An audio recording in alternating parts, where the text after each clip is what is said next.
Here is Taccia Classic Blue Jeans number 5, a blue ink. Let's jump straight to the end with my opinion on this ink. The paper I'm using here is a Maruman Mnemosyne Notebook. Before trying this, I was really excited for it. Then I tried it, and let's say that frequently I find it just too light for me. Thankfully, there is some tone variation by nib. Sort of. Now, it does shade, but that becomes underwhelming when the tone is just too light to be enjoyable. On non-fountain pen friendly paper though, it seems to do better than it does on the premium, so it has that going for it. Thankfully, once again, I got to sample this because I don't know what I would do if I disappointingly had a whole bottle of it. All of the writing samples are done with a Platinum 3776 with a soft fine nib that writes rather dry. A Hero 7035 with a fine nib that writes wet. A Visconti Van Gogh with a medium nib and an average flow. A Lamy All-Star with a broad nib that writes average. The pen for today is a TWSBI Eco. Now that we know my opinion on this ink, let's see how I got there with the first writing sample done on Clairfontaine. Looking at the soft fine nib, it is light and hard to read at times, though at other times it's much easier. It doesn't feather, it doesn't spread, it does shade, thankfully, because when it shades it becomes easier to read. But the problem is those lighter areas. If you look at crouched on the second line and against also on the second line, if I didn't write it, I wouldn't really be sure what was written there. Looking at the wet fine nib, it is a whole lot darker than it was with the soft fine. It does not feather and it does not spread. It does have some shading, though the shading isn't really the standout feature. In this case, it becomes the fact that I can easily read what's on the page. But as far as the shading, there is some when you look at there on the second line. The TH is quite a bit darker than the ERE at the end. Looking at the medium nib, it is lighter than it was with the wet fine. It does not feather and it does not spread. It does shade, not incredibly, well enough to have you roused by what's doing when you look at roused on the third line, where the top of the R is lighter than the whole bottom of the R. The OUS is a little bit darker. The ED at the end does darken up just a little bit more. Looking at the broad nib, it is the same tone as the medium, little darker than it was with the soft fine. It does not feather and it does not spread. It does have some shading going on, as you might have forgotten when looking at this ink.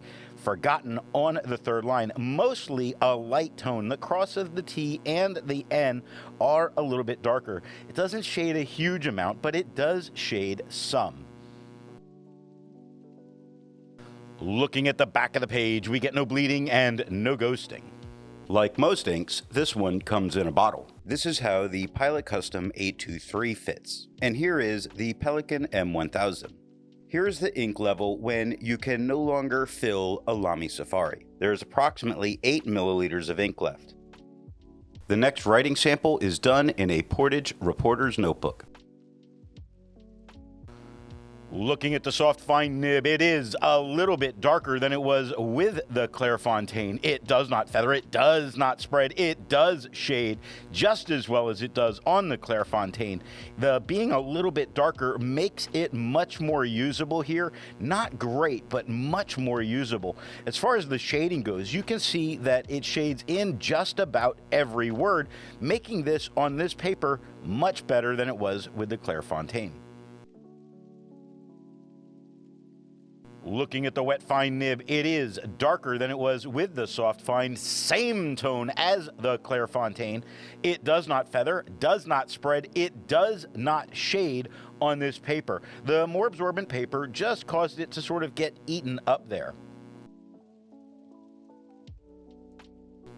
Looking at the medium nib, it is lighter than it was with the wet fine, same tone as the Clairfontaine. It does not feather, does not spread. It does shade just a little bit more than it did on the Clairfontaine, or it's a little bit more noticeable, though it's not a standout quality, and it looks like a very dull blue here.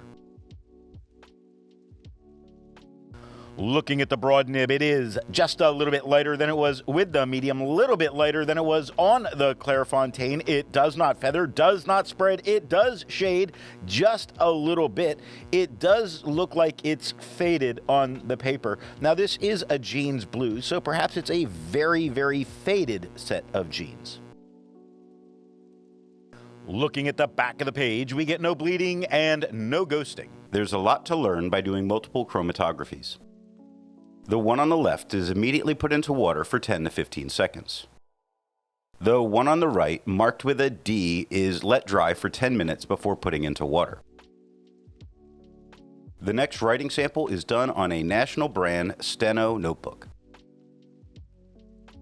Looking at the soft fine nib, it is darker than it was on the Clairfontaine, slight green lean to it as a result of the tone of this paper, though it's much easier to read here than it was on the Clairfontaine. It doesn't feather, doesn't spread, it does shade better than it did on the Clairfontaine. If you take a look at through on the first line, the THR are much darker than the OUG, but the H begins to darken up again. Looking at the wet fine nib, it is darker than it was with the soft fine, darker than it was on the Clairfontaine, still has that kind of green lean to it, meaning it's a little bit more of a translucent ink because it's being affected by the tone of this paper. Now, it doesn't feather, doesn't spread, doesn't shade, but does look glorious on the page. Looking at the medium nib, it is lighter than it was with the wet fine, darker than it was on the Clairfontaine. It does not feather, it does not spread, it does shade, it does have a bit of that green lean to it. It looks like a kind of green leaning turquoise has lost the blue as the blue jeans of it entirely with this paper. Looking at the broad nib, it is lighter than it was with the medium, a little bit lighter in darkness than it was on the Clairfontaine. Now, it doesn't feather, doesn't spread. It does have some very light shading that's going on. I really don't see myself enjoying this on this paper. It's just, Looking at the back of the page, we get no bleeding, no ghosting, and we can easily continue our notes back here if we wanted to. Resistance tests are done to see how this ink can be expected to perform on the page, and more importantly, how hard it may be to clean from your pen. The smear is allowed to dry for 3 days before testing it. The highlighter is on the top left, pen flush is on the top right, 1/3 bleach solution is on the bottom left, and water is on the bottom right. The next writing sample is done in a Rhodia notebook. Looking at the soft fine nib, it is the same tone as the Clairfontaine, horrific in performance in its darkness. Considering these quad lines, we'll get to that. It doesn't feather, does not spread, it does shade as well as it did on the Clairfontaine.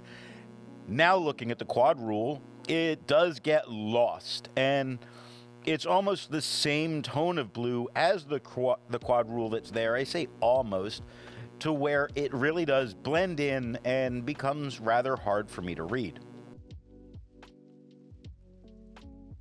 Looking at the wet fine nib, it is darker than it was with the soft fine, same tone as the Clairfontaine. It does not feather, does not spread, does have a light bit of shading, about like it did on the Clairfontaine. It does stand out much better against the quad rule, meaning if you're using a very wet fine on this paper, I don't think you're going to have too much of a problem. Looking at the medium nib, it is lighter than it was with the wet fine, a little bit darker than it was on the Clairfontaine. It does not feather, it does not spread, it does have some light shading that's going on. Light shading because it's not really the standout quality here.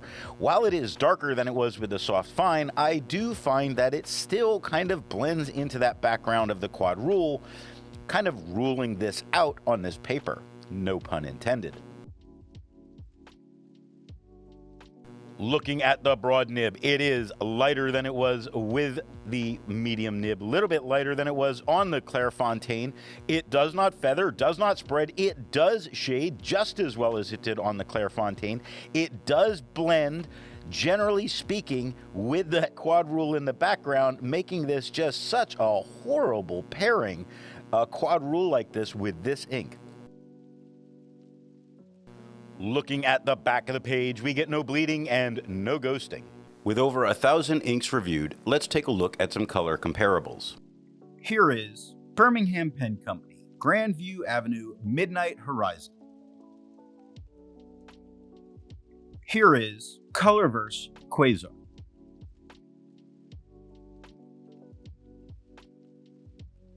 Here is Diatramentis Robert Louis Stevenson South Sea Blue. Here is Mont Blanc BMW. The next writing sample is done in a composition lab notebook. Looking at the soft fine nib, it is lighter and softer in tone than it was on the Clairfontaine. Boy, it has no feather, it has no spread, it does shade, not as well as it does on the Clairfontaine. Boy, oh boy, does it blend into the background to where, yeah, it's tough and it's rough. And if a student used this, I might take points away.